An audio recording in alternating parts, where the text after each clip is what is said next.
Contraceptive pills, दूसरा है आपका, ठीक है, दूसरा है आपका, देखिए जो इसमें होता है ओरल कॉन्ट्रासेप्टिव पिल्स में, इसमें आपको पूरा नहीं लिखना है, जो ऑल ओवर है पूरा आपको नहीं लिखना है, ठीक है, जो जो इंपॉर्टेंट है वो आपको हम बता दे रहे हैं। तो ओरल कॉन्ट्रासेप्टिव पिल्स में कंबाइंड ओरल पिल्स है, combined oral pills, progesterone oral pills, combined मतलब आपका माला एन, माला डी, सहेली, ये तो नाम है। प्रोजेस्टेरोन ओरल पिल्स में है कि जो कि प्रोजेस्टेरोन लेवल को कम करता है ना, प्रोजेस्टेरोन लेवल को कम करता है। फिर वंस ए मंथ पिल्स, मतलब महीने में सिर्फ एक बार पिल्स ले सकते हैं, ये है, ठीक है। मेल पिल्स है, मेल पिल्स भी होता है, माला एंड माला डी होती है, तो माला डी वाला तो इसके लिए होता है, माला डी फीमेल्स के लिए होता है, मेल पिल्स भी आते हैं इसमें। और जो आपका सेकेंड है, ये इसमें आपका इंजेक्टेबल्स सबकुटेनियस, मतलब इंजेक्शन भी लगाते हैं जो कि प्रेगनेंसी कंसीव होने से रोकता है, ठीक है।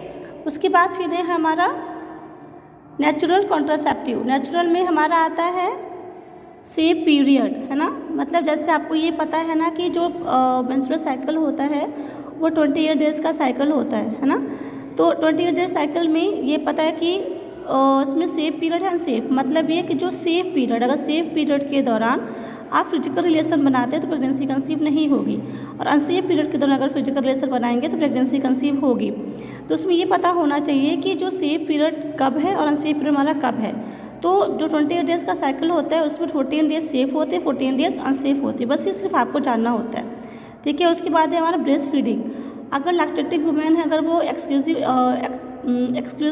ब्रेस्ट फीडिंग कराती है, मतलब ज़्यादा ब्रेस्ट फीडिंग कराती है, पर्याप्त मात्रा में अगर बच्चे को ब्रेस्ट फीड करा रही हैं, तो वो भी एक कॉन्ट्रासेप्टिव मेथड का ही काम करता है, इसकी वजह से प्रेगनेंसी कंसीव नहीं होती है, ठीक है। फिर उसके बाद है हमारा परमानेंट मेथड, मतलब अभी जो हमने पढ़ा वो हमारा टेम्परेरी मेथड था, ठीक है, अस्थायी रूप से था, मतलब इसमें अगर हम इसको यूज़ करते हैं तो हम प्रेगनेंसी फिर से, अगर इसको यूज़ हमें को प्रेगनेंसी कंसीव करना है तो हम इसको यूज़ नहीं करेंगे। अब हमारा आता है स्थायी साधन, मतलब परमानेंट मेथड।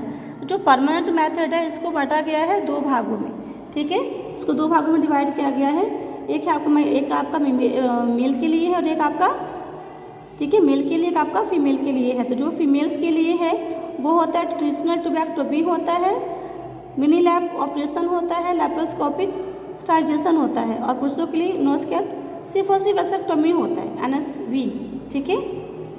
इसको हम महिला नसबंदी बोलते हैं, उसको हम पुरुष नसबंदी बोलते हैं। इसमें क्या होता है कि जो फेलोपियन ट्यूब होता है उसको कट करते हैं, ठीक है, उसमें जो वेसेक्टोमी वेसेक्टोमी पुरुष में करते हैं, ठीक है, और महिलाओं में क्या करते हैं, ट्यूबैक्टोमी करते हैं। तो अभी आपका जो मेन था वो है क्लासिफिकेशन ऑफ कॉन्ट्रासेप्शन, है ना। तो जो कॉन्ट्रासेप्टिव्स है उसे कितने भागों में डिवाइड किया गया है, दो भागों में, एक आपका टेम्परेरी मेथड है, एक आपका परमानेंट मेथड है।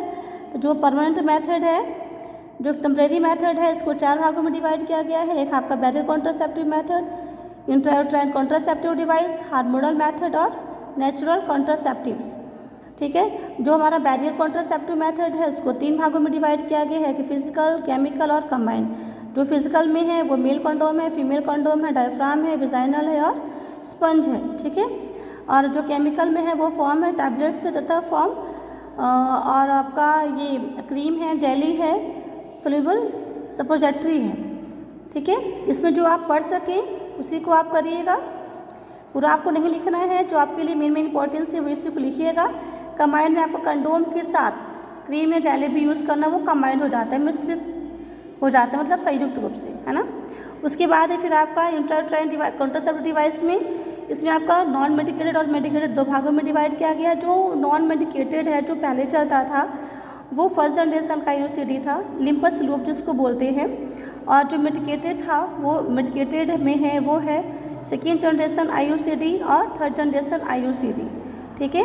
तो जो आपका सेकेंड जनरेशन IUCD उसमें कॉपर टी है, कॉपर टी 200 है, कॉपर टी 200C है, कॉपर टी 200A है, नोवा है, नोवा टी और मल्टी लोड होता है, ठीक है। और सेकेंड जनरेशन में क्या है आपका प्रोजेस्टेरोन है और LNG-20 होता है ना।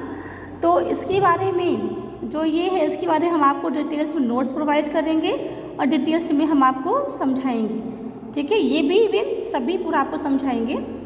और फिर उसके बाद है आपका नेचुरल है, तो नेचुरल में आपका सेफ पीरियड है, ब्रेस्ट फीडिंग है, ठीक है। फिर हमारा आता है परमानेंट मेथड में, जिसमें 2 तरह का होता है, एक महिला नसबंदी होता है, पुरुष नसबंदी होता है, जिसमें फीमेल ट्यूबेक्टमी होता है और मेल में वेसेक्टमी होता है, ठीक है। तो ये आपका